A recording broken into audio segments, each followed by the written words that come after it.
Hey everyone, today's Ask Me question comes from M, and M wants to know if you can wear hair in the hospital or on the operating table.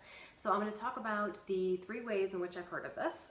So one being, a lot of it has to do with childbirth. So first is a natural delivery, second is going to be with a C-section, and third is going to be just a hospital visit. So first, let me tell you, if you are in labor, if you are having a natural/vaginal delivery and you are pushing out a human, and even if you're having a C-section and your body's working its way through natural labor before you have that C-section, it is hot, it is sweaty. I have given birth twice, one with drugs, one without, and I can tell you during the actual hard labor, it was just as hot and just as painful with drugs and without. So I, at the time, was only wearing concealers, and I remember being so hot and flustered, and your body is just working in overdrive, that I do remember kind of checking to see if my concealers were dripping. But aside from like those random couple of moments, my focus was not on my hair at all. Your body is doing what it's doing. It is working itself, like I said, into overdrive. So I totally understand in the months leading up to delivery that if you're someone that wears hair, you're probably thinking a lot about this. But when it comes down to actually being in labor and pushing out a baby, hair is probably going to be the last thing on your mind. I completely understand wanting to as well, after the birth, kind of fixing yourself up, plopping that hair on, and being presentable when you have visitors and you're taking photos with your new baby. So if it were me, I would probably not wear hair during the actual labor, just because it is so hot and uncomfortable and sweaty, and that's just, you want to be as cool and comfortable as possible, and birth is not a cool and comfortable process. So I would probably put my hair in a little teeny tiny bun or a ponytail, put a wide headband on to cover everything up, and really just focus on pushing out that baby, because that's what you're there to do.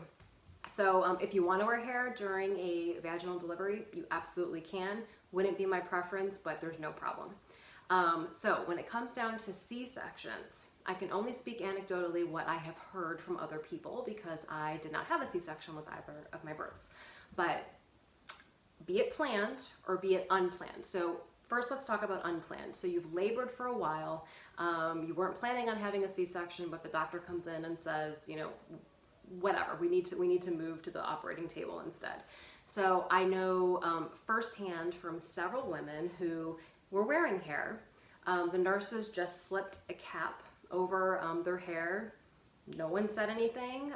The woman giving birth didn't mention it. They didn't notice anything. They were wheeled right in. They had their C-section done. In terms of a planned C-section, I know that they say, and correct me if I'm wrong, comments below, please fill me in on your experiences, but you're not supposed to wear, like metal and jewelry and anything like that, I believe, onto the operating table. So I do know women who have either discussed it with their doctor beforehand, and I think the doctor said it's perfectly fine to wear a topper or a wig in. That's just what I've heard. Or two, they haven't mentioned it at all, just because either they didn't want to, they were embarrassed, whatever the issue is, and they did wear it, into the C-section room and had their baby that way.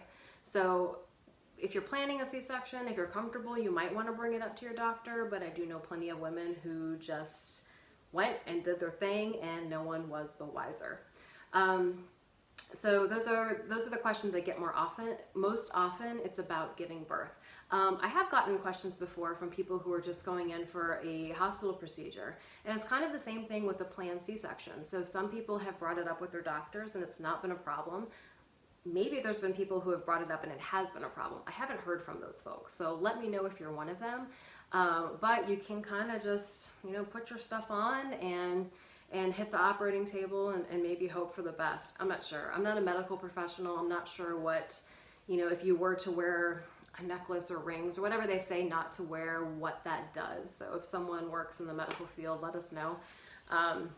But I can only report on what I have actually heard from women in this situation. So I hope that helps. I know you're planning on having twins, right? A couple of babies very soon. So whatever you decide with your hair, please know that your focus is obviously on delivering healthy babies. And you know, when the doctors are in the room, the nurses are in the room, they're not focused up here, they're focused down there, and making sure that you deliver a healthy baby. And then, you know, even when you have visitors and everyone in the room, if you do elect to have visitors in, their focus is on the baby as well. So just, you know, focus on bringing that little bundle of joy into the world, and don't worry about your hair. There's plenty of time for that after. Okay, if you have any questions for me, this is a series that I do called Ask Me. Feel free to shoot me a note on the blog, leave me a note below, and I'll add your question to the queue. And if you haven't subscribed, please do, so that you get a notification when I put a new video out. All right, have a good one. Bye.